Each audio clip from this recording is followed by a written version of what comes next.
Opa! Bom, gente, vou começar agora. Eu vou mandar o convite pra Gisele agora. Deixa eu ver aqui. É. Gisele. Cadê Gisele? Gisele. Só esperar a Gisele aparecer lá. Aqui. Opa! Beleza. Vou convidar a Gisele agora. Entrou. Aguardando. Oi, gente! Oi, Tudo Gisele. bem? Tudo bem? Ai, deu certo essa parte. Como é que tu tá, querido? Tudo bem? Tudo bem, meu bem. Bom, eu tive que improvisar, eu vou Ah, pedir perdão porque a minha luz está um pouco avermelhada, né? Porque eu tive um incidente aqui antes da live. Aí eu tive que colocar uma lâmpada amarela, que era o que tinha. achei que deu um clima super legal aí, entendeu? Tá Pois super, é, ou tipo, era amarelo ou era nossa. verde, né? Então, verde eu ia ficar meio esquisito, né? Então, usei a lâmpada amarela. Mas tudo bem. Ah, mas vai dar. Gisele, muito obrigado por topar aí esse convite, né, para a gente falar sobre a situação política, também educacional e também como nós, professores, estamos nos lidando, né, com essa demanda que aconteceu, que no caso é o Covid-19, todo mundo está em isolamento social. Aí agora, professores precisam estar trabalhando, mantendo os alunos online. Aí vem aquilo do e agora o que fazer? Né? O que estamos fazendo?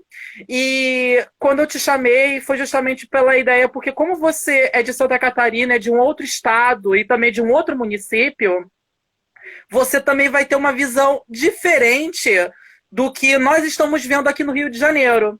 Você vai falar um pouco, né, de como está em Santa Catarina, de como é o seu município, qual é o seu município mesmo, Gisele? São José. São José, de São José, que deve ser uma realidade diferente, né? Claro, do município do Rio de Janeiro, uma realidade diferente do estado do Rio de Janeiro. E com isso você vai falar também, né, sobre as práticas, tudo isso, tudo naquele nosso roteiro que a gente já compartilhou. Mas primeiro vou me apresentar rapidinho aqui. Eu sou Fabiano Lima, eu sou formado em História pela UFRJ, mestre em Educação, trabalho para a rede privada do Rio de Janeiro e trabalho com pré-vestibulares sociais, que é o do Mais Nós, que tem uma sede aqui na ilha.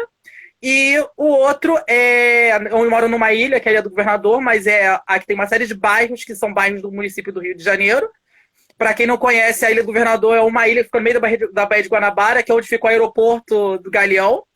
E eu convidei a Gisele justamente para a gente debater sobre isso, a nossa situação como professores, e como a gente está trabalhando, e como lidar nessa situação com todas as demandas políticas, LDB e tudo, como a gente está demandando isso, mesmo em sala, eletronicamente, à distância. Mas enfim, Gisele, você pode se apresentar, perdão. Acho que você que tinha que se apresentar primeiro, não eu, que alguns já conhecem aqui, mas pode falar sobre você um pouquinho, Gisele. Sem problema, Fabiano. Boa noite aí, professor Felipe Figueiredo, Rod, Vanessa e Davi Franco. Obrigada por estar assistindo a gente hoje. Meu nome é Gisele Corrêa, meu apelido é Xixa, todo mundo me conhece por Xixa, né? Eu trabalho desde 2001 na rede estadual de Santa Catarina. Também já trabalhei nas redes municipais e particulares. Hoje eu trabalho no estado de Santa Catarina como professora CT. Sou bacharel e licenciada em História pela Universidade Federal. Tenho especialização em Gênero e Diversidade. Sou professora conteudista de materiais EAD à distância. Também coordeno curso para professores de História, né? De ensino de História também presencial. E vamos falar, né, sobre as nossas realidades. Inclusive, eu e Fabiano, a gente se conheceu pelo Instagram por conta das nossas contas, né? Uhum. E a gente percebe que tem coisas que são muito parecidas, né? Entre alguns nomes, algumas nomenclaturas mudam, mas a gente tem muita coisa muito parecida entre as políticas do Rio de Janeiro e aqui no estado de Santa Catarina. mas as pessoas acham que aqui é muito top, né? Que aqui não tem escola caindo, que, enfim, que a galera aqui todo mundo é rico, e não é assim não, tá, gente? Não é assim não, aqui de repente não tenha enormes favelas como existem, comunidades como existem aí, mas a gente tem também uma realidade bem dramática que não aparece na TV porque não é bom, né? Não é bom para o Estado essas realidades difíceis aí que a gente tem. Bom, o que a gente ia falar aqui? A situação dos professores locais, né? Isso, você pode começar falando. Ai, gente, assim, aqui no estado de Santa Catarina, tá? A gente já tinha, dentro da política, conseguir inserir as ideias de tecnologias nas escolas estaduais, né? Estava implantando aos poucos, estava começando a instrumentalizar algumas escolas com computadores e tal, né? Algumas escolas já estão colocando Wi-Fi mais decente para que a gente pudesse usar e etc. Então, essa realidade já ia vir, tá? É uma realidade que eu já ia vir e que foi antecipada abruptamente. O estado de Santa Catarina foi o primeiro, tá? Aqui foi 19 de março, que deu isolamento, as escolas fecharam presencialmente. Fizeram, então, 15 dias como se fosse o recesso de julho, e dia 6 de abril já estávamos ali trabalhando. Com o Google Classroom, que é o sistema que eles implementaram no estado, é o Google Classroom e todos os pacotes de Google, né? E a gente fazendo o curso online que a Secretaria de Educação propôs para nós, e já trabalhando, e fazendo aquilo que, meu Deus, né? Meu Deus, que a gente poderia fazer. Então, o pessoal que não tem acesso ao online, eles pegam o material impresso nas escolas, e algumas escolas, quando eles têm carro disponível, levam até a casa dos alunos que não estão conseguindo o material online, ou porque não tem internet, ou por algum outro motivo. Entendi. Aqui no estado do Rio de Janeiro, a política que vai começar a ser tomada a partir da semana que vem é bem parecida. O governo do estado do Rio de Janeiro fez uma parceria, pelo que eu entendi, né, com o Google, e vai usar o Google for Education, que é o For Education, né, que é o Google Classroom, para ministrar alguns conteúdos online. Alguns deles anteciparam... Gisele? Tá tudo bem? Oi, tô aqui. Aqui apareceu uma leve queda, mas enfim, tá tudo bem. Aqui o estado do Rio de Janeiro também vai utilizar o Google Classroom, né, como uma forma de manter esse atendimento online, né, manter os alunos ocupados. Houve também a antecipação das férias de julho, pelo que eu vi as políticas sendo tomadas e que eu conversei também com alguns professores colegas meus. Alguns professores colegas meus não têm a prática de utilizar as mídias e as redes sociais também como uma ferramenta também de ensino, então muitos deles estão se adaptando a isso, alguns reclamando bastante, às vezes, claro, e eu também, eu tenho coisas que eu também não entendo, e eu estou tentando procurar entender, compreender como é que usa também. O município do Rio de Janeiro, no caso, a Prefeitura Municipal da cidade do Rio de Janeiro, também adotou uma política parecida, só que eles deixaram um pouco mais abertos, pelo que eu entendi. Até uns anos atrás, nós tínhamos uma chamada prova bimestral da Prefeitura do Rio de Janeiro, que era assim, eles colhiam dados, né, de matemática, ciências e língua portuguesa e língua estrangeira dos alunos, nas salas de aula todo ano, a cada bimestre, e eles colhiam esse material para poder, no final, fazer uma avaliação, né, de como está o nível de ensino de matemática, de português nas escolas. E acompanhando essas avaliações, tinha uma apostila, na época do outro prefeito, que foi o Eduardo Paes. Tinha uma apostila que era dada para preparar para essa prova. E essa apostila, parece que ela foi repensada, foi redesenvolvida e disponibilizaram um conteúdo parecido com essas apostilas em um aplicativo da Prefeitura do Rio de Janeiro, né? Ou seja, os alunos estão sendo instruídos a irem à plataforma, fazerem os exercícios dessa apostila digital e para continuar estudando. E eu percebi que algumas escolas, isso eu procurei no Facebook, alguns perfis, porque algumas escolas têm perfis no Facebook, algumas escolas municipais.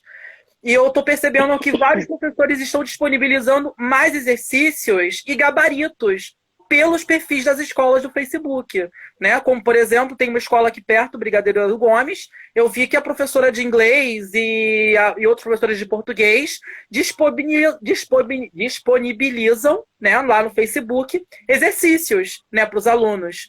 Ou seja, está tendo com esse evento que está sendo de todos nós ficarmos em casa, do isolamento social, está abrindo uma possibilidade para que alguns professores peguem esse conteúdo e transmitam de forma online. Agora, as escolas privadas. O que está acontecendo nas escolas privadas, que eu acredito que seja bem parecido com o que está acontecendo no Brasil todo.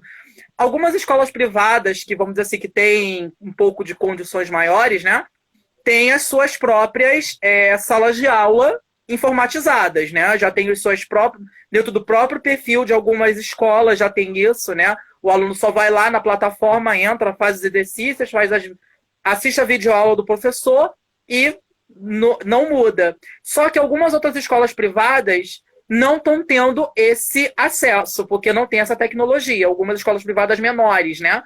Então, essas estão adotando aulas pelo Zoom. Os professores estão dando aula pelo Zoom ou por outros aplicativos, o Hangouts, que também possibilitam que tenham aula online, e também estão usando Google Classroom. E uma coisa que eu achei interessante, que está tendo um movimento, que eu até conversei com a Gisele esses dias, é que alguns professores estão administrando, por exemplo, de ensino fundamental 1, né? Alguns professores estão administrando as aulas para as famílias. Por exemplo, tem um caso de uma amiga minha, professora de inglês, que ela está administrando aulas de inglês para os responsáveis das crianças de ensino fundamental 1, para os pais instruírem as crianças nos exercícios de inglês. Ou seja, está tendo o que eu estou vendo? Parece que ela está tendo não sei, é uma coisa que é inédita, um acontecimento desse, né, da gente ter que ficar em casa por causa de um vírus, né, do Covid-19. Então está tendo isso. Algumas famílias parece que estão participando mais ativamente das atividades escolares. Isso na rede privada. Na rede pública, acontece, muita gente não tem instruções, muita gente não tem tecnologia para acessar o conteúdo. E eu estou vendo isso pelos pré-vestibulares comunitários, porque muitos pré-vestibulares comunitários, como o que eu trabalho na Maré, o SEASME, no Complexo de Favelas da Maré, a gente não tem uma plataforma assim, uma sala de aula online, não temos essa tecnologia. E muitos alunos não têm um celular, não têm um computador em casa, e dependiam dessas aulas presenciais do pré-vestibular comunitário, pré-vestibular social, para se prepararem para o Enem, para os vestibulares. Então, aí a gente vê como é que tem esse problema das diferenças sociais. Muita gente está vendo agora com a tecnologia. Claro que a gente que é professor, nós somos professores, gestores também de escolas, também, gestores de em alguns eventos, né? Nós percebemos a diferença social da escola se apresenta dessa forma. Muita gente nunca teve condições até de, vamos dizer assim, de se alimentar em casa, né? E não tem, tem essa oportunidade só de se alimentar, às vezes, na escola, né? Então, está tendo políticas, por exemplo, o Duque de Caxias, que é a cidade aqui do lado, estão tentando, e aqui o município do Rio, estão tentando ainda elaborar uma forma de distribuir um dinheiro, um equivalente em um cartão, para essas famílias pobres, para elas usarem para consumirem, para fazerem compras de mercado e também as crianças se alimentarem. Ou seja, cada município está fazendo de uma forma bem federativa, mas, enfim, ainda tem alguns ainda vendo o que está fazendo. Ou seja, aqui no Rio de Janeiro parece que não está tão diferente daí, né, Gisele? Não. Parece, né? Tá nessa mesma Aqui estilo. A gente também tem essa mesma situação de estranhamento em relação às tecnologias. Eu, por exemplo, sempre falo, né, que eu sou uma professora que eu não sei trabalhar com coisas, porque eu trabalhava em escola que nem quadro tinha para escrever, tá? Escola do centro de Florianópolis. Não tinha nem quadro para escrever. Os giz eu tinha que levar de casa. Então a gente tinha que trabalhar com mínimo, né? Era um livro para cada 3 alunos e toda aquela situação. E em relação à questão... então, a gente não tem esse preparo. Eu acho que a maior, para mim... Eu não tinha isso. O meu maior problema foi aprender a usar todas as redes. Aqui o diário de um deportado, daqui a pouco a gente responde a pergunta, tá? Sim, sim. Aqui em relação à alimentação, a Prefeitura de São José, que é onde eu moro, ela estava arrecadando alimentos nas escolas e fazendo essa distribuição. O estado de Santa Catarina, ele está pegando essa alimentação, esse dinheiro que vai para a alimentação das crianças, né? E está distribuindo em algumas escolas polos, assim, entende? Então, Sim. inicialmente, eu acho que são os contribuintes que tem alguma coisa com cadastro único, Bolsa Família, que chega lá com a carteirinha de alimentação, porque aqui quando eles fazem a merenda, eles têm uma carteirinha eletrônica que passa por um tablet, é contado o número de alimentações, para receber o kit de alimentação. Então, eles vão nesses lugares que eu achei ruim, porque, por exemplo, a gente está sem transporte público. O transporte público é que está parado também. Sim. Né? A pessoa ela mora num bairro, ela tem que, às vezes, um bairro de centro para pegar esse alimento. Fica uma coisa meio estranha. Eu achei isso meio esquisito por parte do governo. Deveria ser mesmo na escola de referência, né? Sim. Então, a relação do kit de alimentação está sendo essa, tá? Tem bastante professor preocupado aqui com a questão, se essa questão do ensino online, ele não vai abrir portas, né, para uma educação EAD da rede básica, que é um problema que a gente tem. Se a gente que aumentou ainda mais, né, a questão da discrepância das realidades sociais que a gente tem também, que a gente tem pessoas que não têm comida, que a gente também tem pessoas que não têm, mora 17 pessoas numa casa pequena, né, bairros grandes, Frei Damião na Palhoça, enfim, vários lugares, gente, que a gente tem que são assim, né? Então, nós estamos mais ou menos nessa mesma situação que vocês aí no Rio de Janeiro, né? E a dificuldade mesmo das mídias e das tecnologias é porque a gente trabalhava em escola que não tinha nenhum computador para a gente. Em Santa Catarina, a gente já tem todo um sistema informatizado, tá? Então, a chamada é online, as notas elas são digitadas também num sistema online, e nós tínhamos professores com dificuldade, inclusive, de estar acessando esse sistema. Então, tu imagina agora, né? Imagina agora. Aqui no estado, há uns anos atrás, no governo Sérgio Cabral, houve essa informatização do estado, né? Algumas escolas tinham a chamada online, tinha até uma mesa eletrônica online, só que com a mudança de governo, né, se eu não me engano, para o Pezão, que foi o último governador antes do Witzel, isso foi retirado das escolas. Muitos equipamentos continuaram nas escolas porque as empresas tiveram o contrato cancelado e não foram buscar o equipamento. Eu, inclusive, fiz o estágio de docente numa dessas escolas que tinham esses equipamentos nas salas de aula, mas os professores não podiam usar, né? Porque estavam trancados dentro dos armários, dentro das mesas, porque não podiam ter acesso. Mas é aquilo, até quando às vezes a tecnologia entra apenas como uma promessa de uma questão política naquele tempo e ela não se mantém, né? Não tem uma linearidade, não. Né? Não é mantida, né? Também, né? Aí fica aquela coisa, tira, põe, né? E agora... Sim, aqui em Santa Catarina, mas esse sistema, para a gente acessar o sistema online, é nosso, tá? É pelo nosso celular e pelo nosso computador em casa. O Estado não dispôs para nós algo na escola para que a gente pudesse acessar o sistema online. Não, é nosso. Tipo, eu acesso o meu sistema online pelo meu celular para fazer a chamada dentro da minha sala de aula. Inclusive, em 2015, se eu não me engano, aí o pessoal que está assistindo aqui de Santa Catarina pode me ajudar, a gente teve a suspensão, não, 2016, a gente teve a suspensão do contrato de professores das salas de tecnologia e informática. Muitas dessas salas ficaram fechadas, porque era a gente que tinha que levar o aluno lá e se quebra o equipamento. Vários computadores ficaram quebrados, porque não tinha como consertar e não tinha um profissional ali para fazer isso. E uma pessoa que ela trabalha com mídias, né, a gente consegue, olha, eu estava querendo fazer tal coisa em história. Eu posso ajudar com isso e isso. A gente montava uma aula, não é só ali botar o aluno na frente do computador para digitar, né? Tinha outros projetos que também foi tirado. Então, eram coisas muito estranhas, assim. Ao mesmo tempo que o governo quer a educação na palma da mão, né, com tablets, etc e tal, ele ia tirando né? Ele ia tirando e agora parece que está botando de novo. Então a gente fica meio confuso, assim. Então realmente ficava muito difícil. Tinha escolas que não tinha nem computador para o professor usar. E eu achei muito chique, tô falando Classroom, porque eu falo Classroom, o povo fala inglês bonito, né? Fala Classroom, eu falo Classroom. Classroom, eu falei, que chique, Classroom, que chique, gente. Olha só, eu sou tão íntima que eu não sei nem falar as palavras direito, vê? Então a gente também tem, então a gente também tem, né? Uma série de coisas estranhas aqui. Então a gente tinha uma política que estava indo e tal para informatização, e de repente isso parou. E agora veio com tudo, né? Os alunos estão tendo que se virar. Só que assim, aqui a gente tem algumas escolas, principalmente em ensino médio, que já usam esse sistema aí do Google Classroom.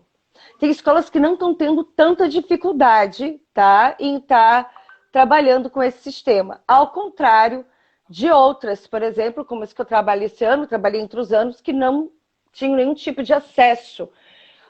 Também eu vi dizer de algumas colegas minhas que para o Oeste existem algumas escolas estaduais de algumas cidades que está sendo bem legal, a questão de participação de alunos está sendo muito boa, e há outras, como a minha, que a participação de alunos ainda está em processo, né? Ela ainda está em processo, porque alguns acessam, outros não acessam, alguns não sabem o que está acontecendo ainda, tem famílias que ainda não sabem o que está acontecendo, tipo, está tendo aula, não está tendo aula, vale aula, não vale dia letivo, e aqui sim, está valendo dia letivo, tudo certinho, e nós não somos obrigados a gravar vídeos, por exemplo. Nós temos que postar materiais, conteúdos e atividades. Agora a gente também tem que postar o nosso planejamento semanal, para os alunos saberem, tanto no mural do Google Classroom, quanto no nosso conteúdo do professor online, né, que já era o sistema que nós tínhamos. Cada vez eles botando uma coisinha para a gente fazer. Mas não somos obrigados a gravar vídeos, por exemplo. Eu escolhi essa alternativa, tanto que na minha página tem, e também escolhi fazer aula online ao vivo. Eu escolhi. Pego, então. Aqui a organização é assim, para começar a responder aqui até a pergunta do Diário de um Deportado. Sim. Aqui a gente tem que trabalhar nos nossos horários de aula. Na grande maioria, a gente fica respondendo as dúvidas dos alunos, etc. E essas aulas que eu estou fazendo, eu também faço dentro dos meus horários de aula. Eu não estou trabalhando mais final de semana, como eu estava trabalhando antes, e o meu maior trabalho foi em entender o sistema. Baixa coisa, e coisa que trava, e coisa que não funciona, e não sei mais o que, toda uma complicação ali de coisa que eu não sabia, e travava, eu não sabia entrar, achei que estava fazendo certo, estava fazendo tudo errado. Essa parte me deu muito trabalho. E agora, e depois o replanejamento, né? Que planejamento para mim, esse planejamento inicial é sempre a parte que dá mais trabalho, mas depois agora está indo tranquilo, agora já me encontrei. Estamos testando coisas com as crianças, está dando certo, não está dando certo, está muito, está pouco. E a gente vai aprendendo aí junto com eles a fazer o melhor possível, já que somos obrigados a isso, né? Temos que fazer, então vamos fazer da melhor maneira possível, porque eles não podem sair prejudicados. Quem está acessando não pode ser prejudicado, né? Isso é verdade. Eu, com os pré-vestibulares comunitários que eu trabalho, eu tô vendo também, tá acontecendo uma situação também na rede privada, que é o seguinte, semana passada e semana retrasada, porque essa semana eu não contei porque eu fiquei sem... Aconteceu isso. Eu usei tantos os meus computadores, eu tenho 3 computadores em casa. Um tem 10 anos, um tem 7 e o outro tem 2. Aí, o que tem 2 anos deu defeito no dia da minha defesa de dissertação. Aí eu estava encostada, aí eu estava usando o mais velho, que tinha 10 anos. Aí o que tem 10 anos, essa semana, resolveu dar o mesmo defeito do outro. O HD queimou, né? Aí eu fiquei usando só um computador pequenininho, que se eu mexesse ele, a bateria sai. Conclusão, eu tive que, essa semana, parar tudo para poder investir na tecnologia, consertar os aparelhos, para poder voltar a ter aula. Por quê? Voltar a dar aulas. Por quê? Eu estou recebendo uma demanda de alunos, eu acho que é por causa do meu perfil do Instagram. Eu estou recebendo uma demanda de alguns alunos, não só daqui do Rio de Janeiro, mas de outros lugares também, outros estados. Eu tive uma aluna que eu atendi que é do Rio Grande do Norte, outra da Bahia, que estão tendo dúvidas nesse momento. Nesse momento, eles estão tendo dúvidas, né, de conteúdos administrados, né, por professores em sala de aula. E tem algumas escolas privadas que estão cobrando avaliação. Também. Então aí tá aquele corre-corre. Aí eu tenho colegas meus que estão dizendo que as escolas, em geral, estão cobrando conteúdos, às vezes até de madrugada. Porém, eu trabalhei em escolas presenciais, privadas aqui, e eu recebia demandas também de Tá madrugada. travando o som. Tá Oi, travando o som, Fabiano. tá indo agora? Fabiano, tá travando o Oi? som. Opa, peraí. Tá tudo bem aí? Agora tá. Tá? Tá, a voz tá meio estranha, mas tá indo. Tá indo, mas tá direitinho. Tá bom. Tá. Eu botei o celular numa outra posição, um pouco mais perto do roteador. Tá. Enfim. Essa nossa tecnologia. A gente está colocando, né? A gente está tentando se adaptar de alguma forma. Por exemplo, há um tempo atrás eu fiz um trabalho. Travou. Oi? Travou? Tá Mas tá me indo, tá indo. ouvindo? Tá travando, mas tá indo. Mas tá indo, né? O pessoal tá dizendo lá que tá ouvindo, que tá vendo que tá direitinho, tá limpo, não tá travando, tá direito, tá limpo. Então é a minha, então é a minha. Normal, aí, enfim, normal, acontece. E, enfim, eu tô recebendo uma demanda desses alunos também. Eu não sei se é por causa do perfil do Instagram, né? Que eu tô. Também alguns alunos estão me adicionando, conversando, tirando dúvidas. Aí eu vou falar: olha, eu posso preparar um horário para você, sei que. E tô tirando essas dúvidas. Muitos deles se preparando para prova, avaliação. Ou seja, as escolas privadas, algumas parece que não pararam mesmo. Pararam uma semana. Só que está havendo uma certa confusão entre o que é educação à distância, né? Educação à distância e o que é a assistência remota, né? Isso Porque aí, é bem importante isso. Pois é, porque a educação à distância é uma coisa que precisa de todo um planejamento, precisa de toda uma estrutura, né? Que às vezes demanda um ano, né? Que às vezes não dá para fazer de um dia para o outro, de uma semana para outra. Então a gente não pode. Eu acredito assim que não dá para chamar de EAD o que algumas escolas Não, privadas estão fazendo nesse momento, né? E sim nem uma. as públicas. Pois é, até porque muitas delas não se prepararam, não tiveram uma, uma adaptação tecnológica, vamos dizer assim, nem tudo foi muito bem definido, né, planejado. O que vai ser esse conteúdo online, né? Como vai ser planejado?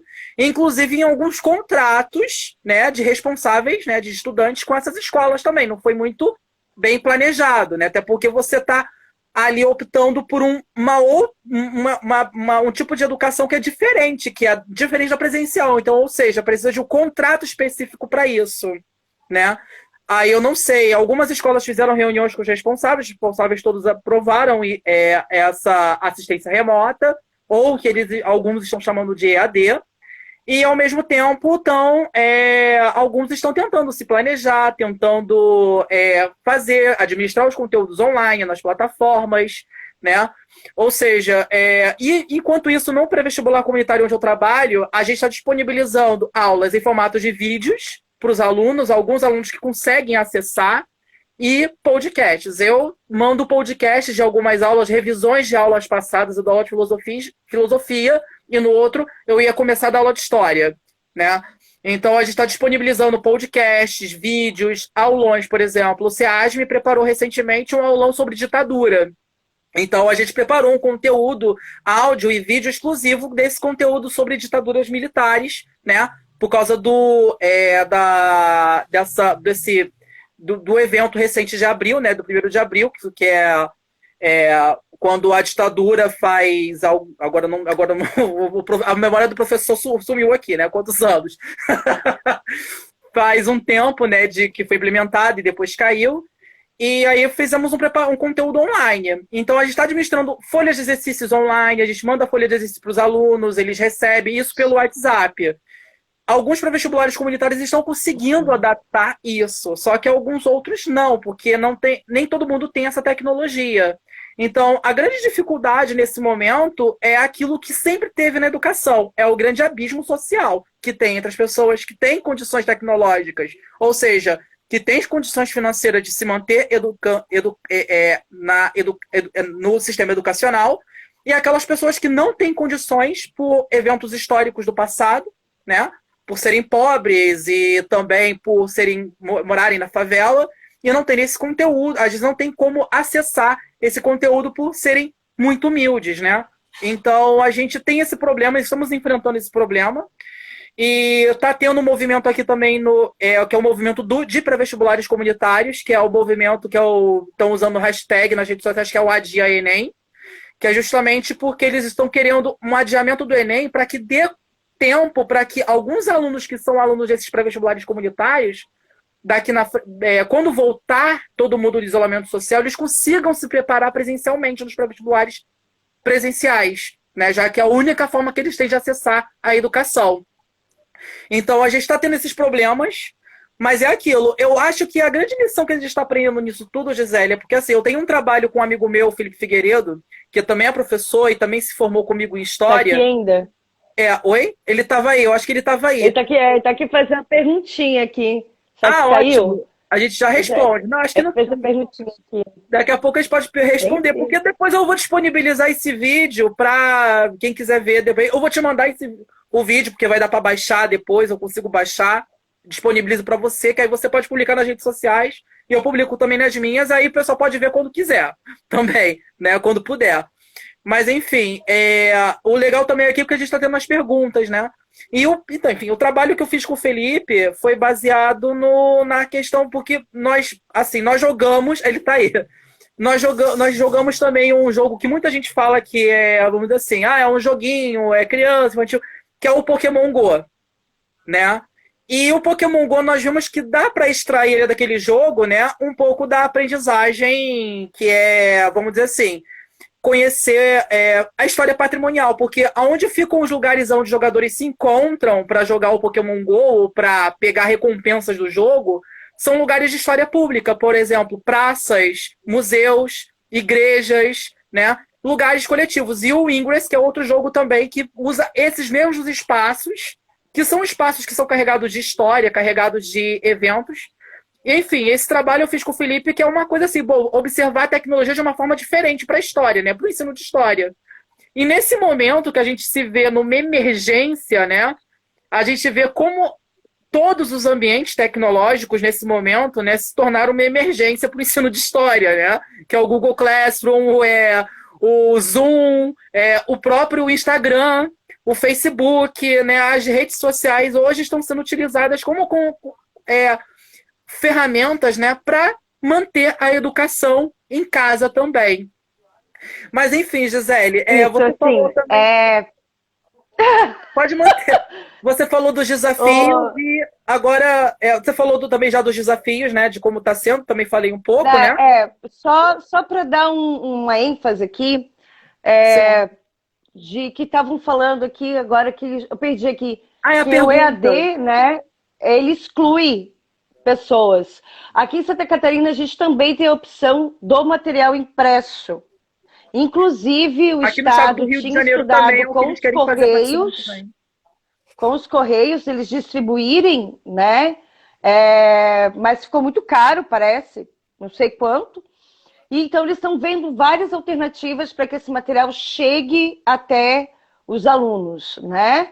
A gente não está fazendo, a gente está fazendo correções de quem entrega online, mas não estamos postando notas ainda.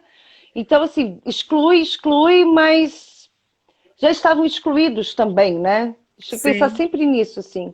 Para que quando não acabe essa pandemia, a gente acha, não, tá tudo ok. Agora, as crianças que estão em vulnerabilidade, agora vão para a escola e vão se dar bem. Não é? As crianças que estão em vulnerabilidade, as crianças que passam fome, elas têm sérios problemas com a aprendizagem, porque elas estão com fome, porque elas não têm um ambiente para estudar.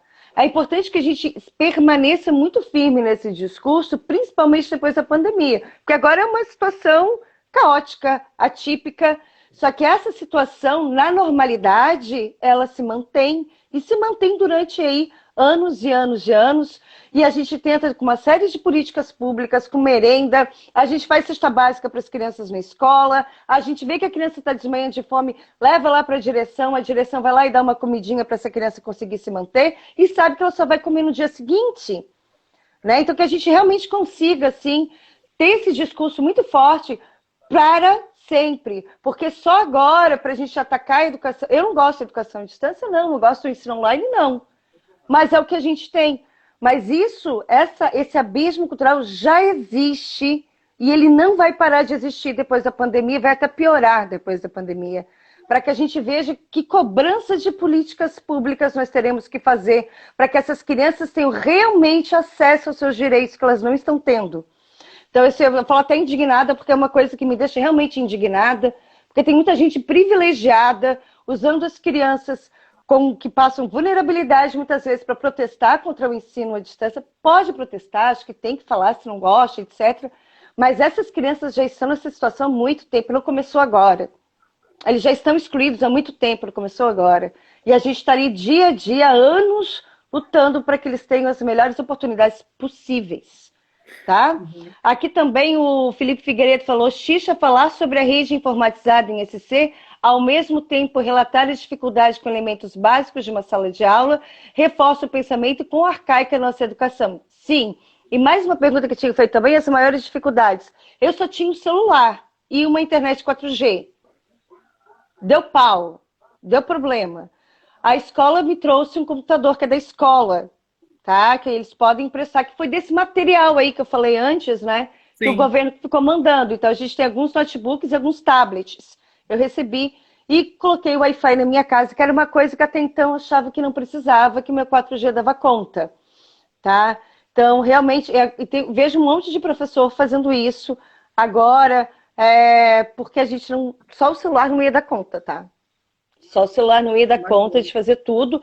E outra dificuldade é que eu também sou mãe, também tenho 2 filhos que também estão tendo um ensino remoto, e porque eles têm um tablet que o pai deles deu para eles, a gente consegue se movimentar melhor, senão seria um celular para eu trabalhar e para os 2 estudarem.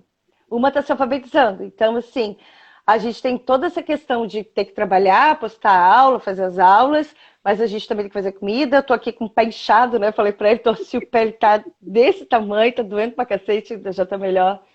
Tem que fazer a comida, tem que cuidar dos filhos e toda a questão psicológica das crianças também. E ter que trabalhar, né? E ter que trabalhar. Graças a Deus também, nosso salário tá direitinho, nossos direitos aqui, enquanto trabalhadores, estão garantidos. Sim. Saiu uma lei também da Luciana Carminati para não demissão dos professores ACTs em Santa Catarina durante o período da pandemia.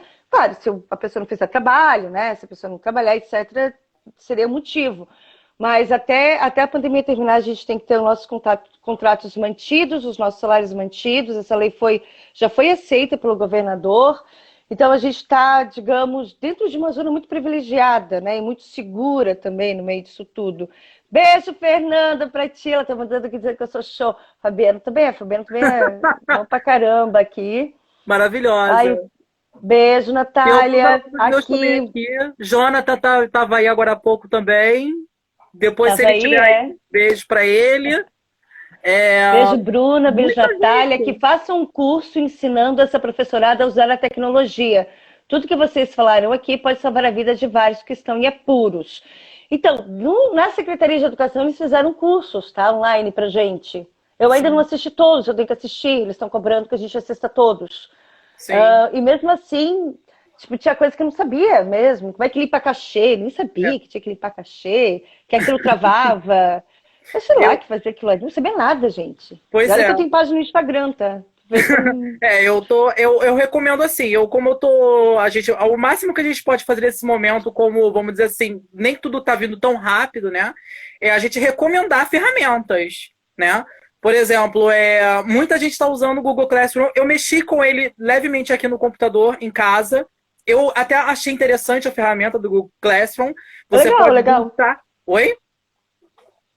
Legal, gostei. É legal, porque você pode colocar ali material em vídeo, material escrito para os alunos lerem, e ali os alunos vão recolhendo, eles têm uma senha daquela salinha ali, eles entram, recolhem, fazem os exercícios, mandam de volta ali naquela ferramenta. Tudo ali dentro, e ele gera os gráficos para ti, ele já gera uma lista dos alunos que estão fazendo ou não, ele já gera para ti a nota que tu colocou, é tudo assim. Então ele é muito prático mesmo para ser usado. Muito prático. Para a gente aprender demora, mas depois que tu aprendeu, nossa, É muito bom. Ele tem muitos recursos. Muitos E recursos muita gente está usando recursos para dar aula em sala de aula, por exemplo, manter sala de aula que é usando o Zoom, né? Ou seja, você abre uma sala, dá uma senha para os estudantes, eles entram nessa sala de aula, só que o problema é que o Zoom é um pouco pesado, tem que entrar ou pelo celular ou pelo computador, ele é um pouco pesado. Tem gente fazendo pelo Hangouts também. O Hangouts está sendo acho que é o mais leve, né? É o mais leve que está sendo utilizado, que é o pessoal só entrar na sala, dar aula ao vivo para os alunos que estão entrando ali, beleza? E sai da sala e entra em outra. Muita gente está utilizando essa ferramenta. E também muita gente também está utilizando uma outra ferramenta que eu esqueci o nome, que eu acabei de utilizar numa reunião agora com o laboratório de pesquisa, que também do mesmo sentido, que que é também de reuniões online também, que dá para chamar todo mundo para a sala de aula. Ou seja, tem N possibilidades de ferramentas, né, para manter as aulas, né? Agora mantendo aí também a gente falou já do desafios, algumas ferramentas. Agora a gente vai para aquela parte mais dos professores, a né? BNCC. BNCC, LDB, como a gente vai, currículos, planejamentos, como a gente está adaptando esse novo momento a tudo isso. Bom, depois eu vou te mandar, Gisele, eu fiz agora no finzinho da tarde, eu devia ter te mandado antes, eu fiz um documentozinho, o que eu peguei?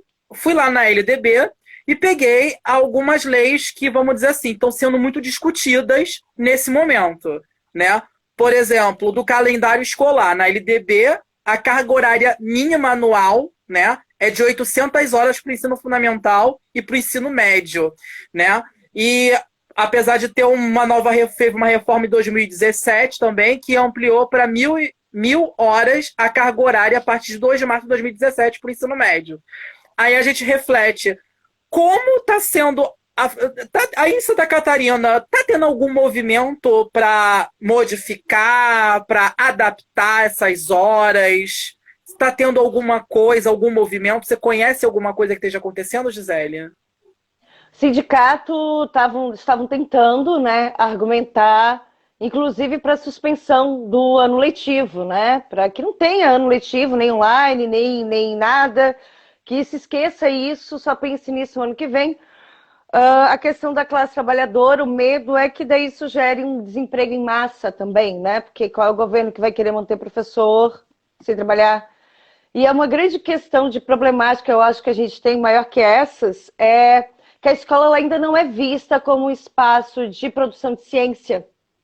Porque se ela fosse vista como um espaço de produção de ciência, nós, professores e professoras, estaríamos trabalhando bastante, produzindo muita coisa, e as crianças, de repente, não precisariam estar sem aulas, poderiam estar produzindo várias coisas e tal, mas a gente não tem essa cultura, e a gente também não tem esse reconhecimento nem das universidades, que somos um espaço de produção de ciência. Então, a única coisa que a gente serve é para dar aula.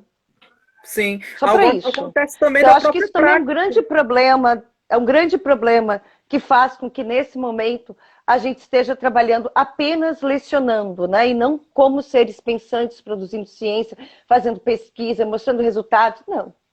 Sim, a gente sim. tem então, assim, a gente tem sim os sindicatos se mobilizando, mas a classe trabalhadora com muito medo de perder seus empregos e a classe trabalhadora também com muito medo de flexibilizar a obrigatoriedade do ensino, porque é uma conquista, né? A criança é obrigada a estudar, é um direito que ela tem, se é uma conquista, isso possa ser perdido.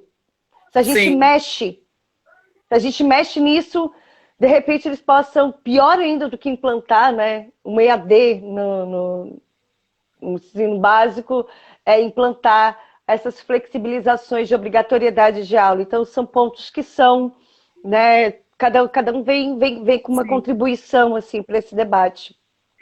O que eu acredito que vai acabar acontecendo depois da pandemia, né, o debate das políticas públicas, né, para as pessoas mais pobres. A gente sabe que há anos é muito complicado entrar nessa área. Mas no Com esse sentido governo da mesmo. profissão, de trabalhar, nem nesse governo, né?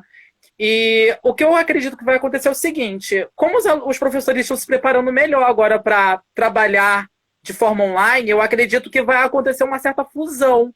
Muitos conteúdos podem ser administrados online, por exemplo, tarefas de casa. Muita gente já descobriu no Classroom uma forma de controlar os alunos que Ótimo. estão fazendo dever de casa, né? Ou seja, já está sendo, ou seja, os professores estão tendo, utilizando essas ferramentas como uma forma para tentar melhorar o trabalho e a extensão deles também em casa, né?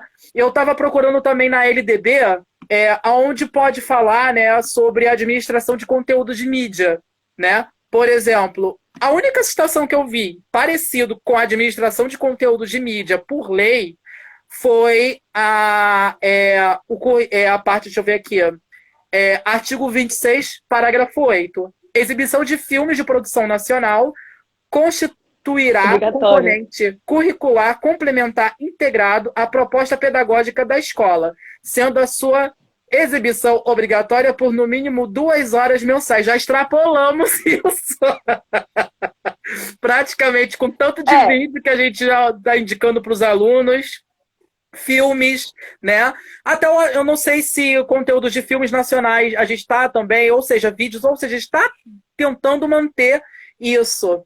E eu achei também engraçado que aí eu fui lá para a Base Nacional Comum Curricular, né? Aí eu olhei, aí eu procurei aonde citam, por exemplo, indicações para que as pessoas utilizem mídias online ou filmes, esse material.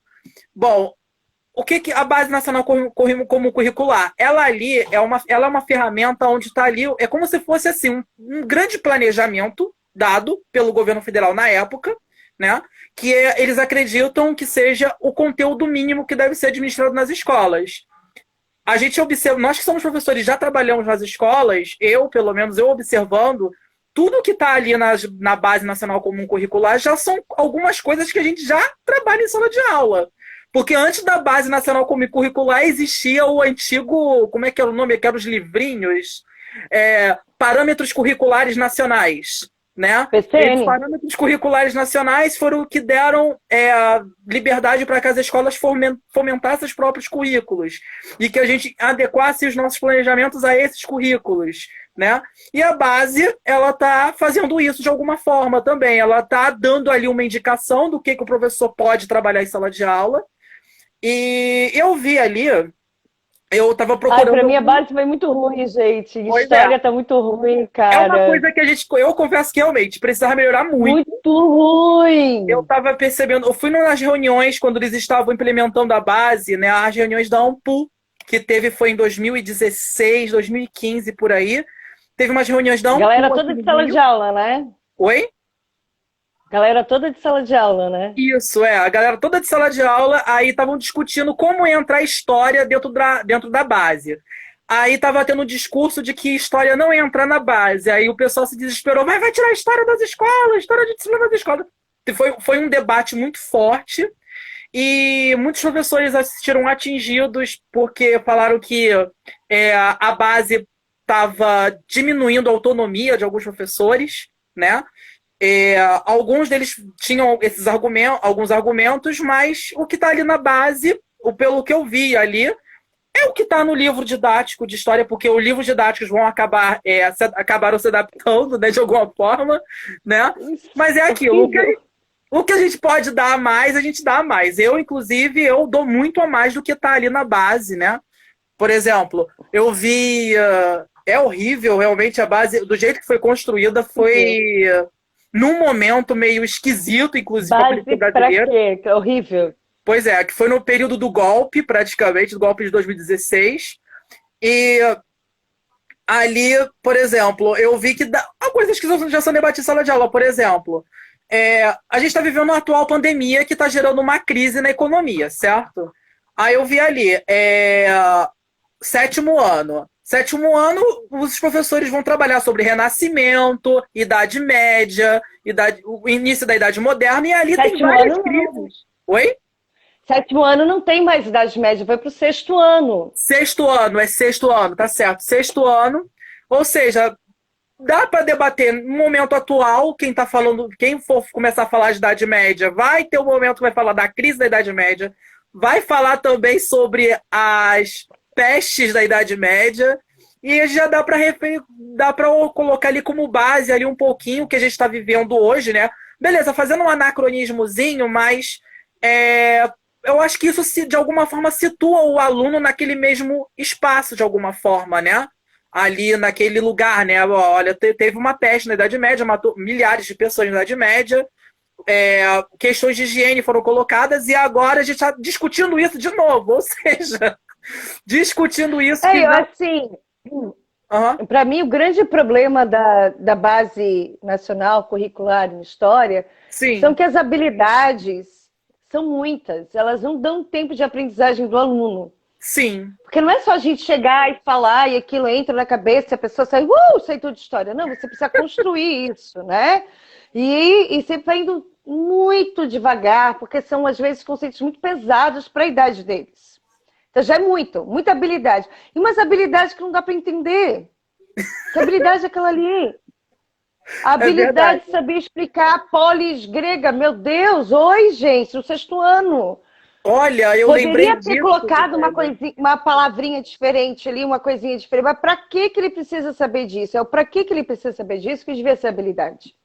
Pois é, mas coisa muito estranha, assim, muito atrelada a conteúdo, ficou muito europeizado. Ai, eu não gostei desse negócio. Eu também achei estranho.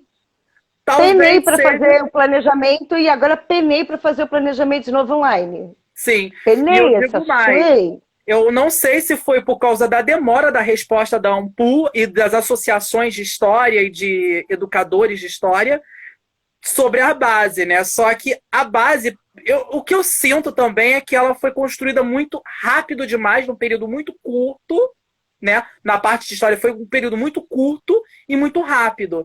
Talvez ali dentro falte alguma coisa ou outra, né?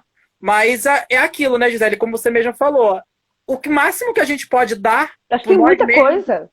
A gente vai e faz, né? Sim, com certeza. Eu trabalhei numa escola privada que trata o quinto ano, antiga quarta série, como ensino fundamental 2, né? Ou seja, são os professores de ensino fundamental 2, mais alguns de fundamental 1, que dão aula para o quinto ano. Então eu dava aula de história pro quinto ano, né? E eu senti essa diferença como...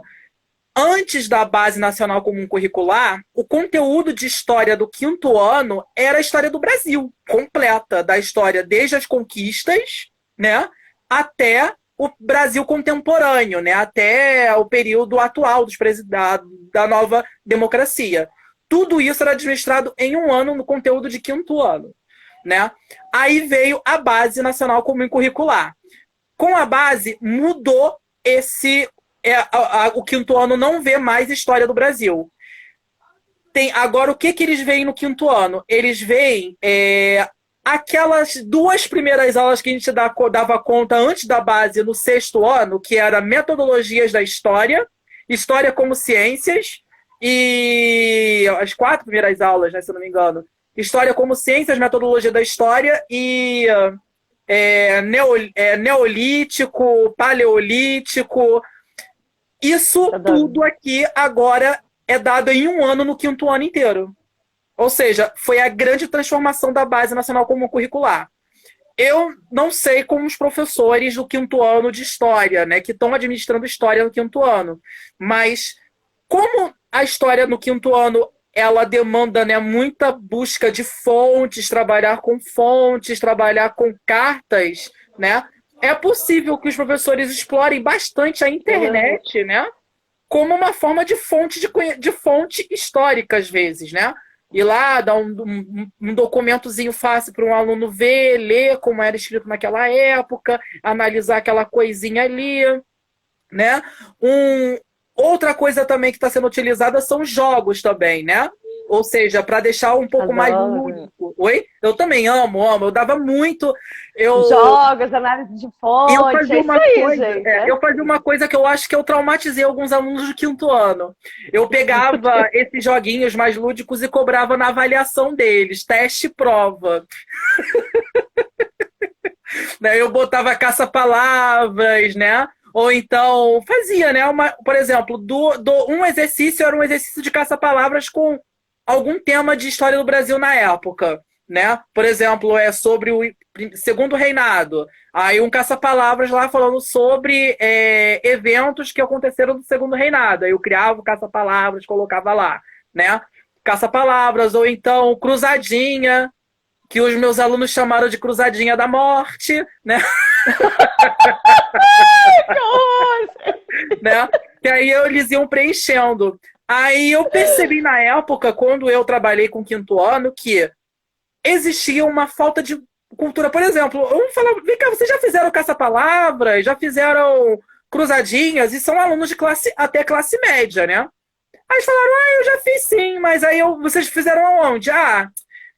Eu fiz no computador, na internet. Aí vocês nunca fizeram isso, alguns alunos, vocês nunca fez isso no papel? Eu, com aquele meu conhecimento da época, do meu tempo rococó, né, da turma, revistinhas da Turma da Mônica, almanacão de férias, né, que vinham todas essas ferramentas, né, que eram bem, assim, e eles não sabiam, não conheciam, muitos deles não conheciam quem era a Mônica, isso me dava até uma coisa assim, gente, né, como eu sou antigo, né? Porque eles conhecem aquelas ferramentas ali que são online. Aí, quando você coloca no papel, tem um estranhamento desses alunos, né?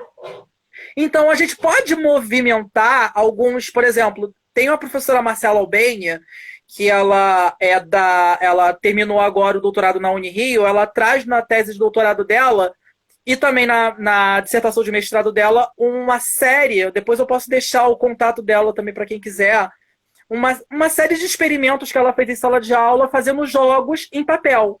Né? Por exemplo, os alunos escreveram que jogos eles jogavam pelo celular, fizeram um roteirozinho de jogos, né? De um jogo, imaginaram um jogo, fizeram um roteiro e fizeram. E de alguma forma você vai estar trabalhando com uma história digital, de alguma forma, né? Ou seja, adaptar o currículo, as nossas vidas ao meio digital, a gente está conseguindo. É possível, não? A gente está tentando se adaptar, né? Agora, o problema é as emergências que essas ferramentas estão tendo aí, né?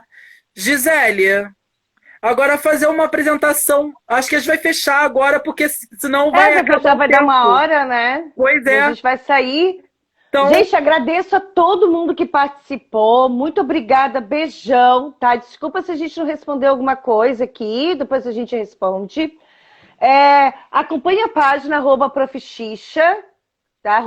@prof.xixa, que lá eu discuto vários assuntos como esse com o Fabiano que a gente está falando. Um beijão para vocês.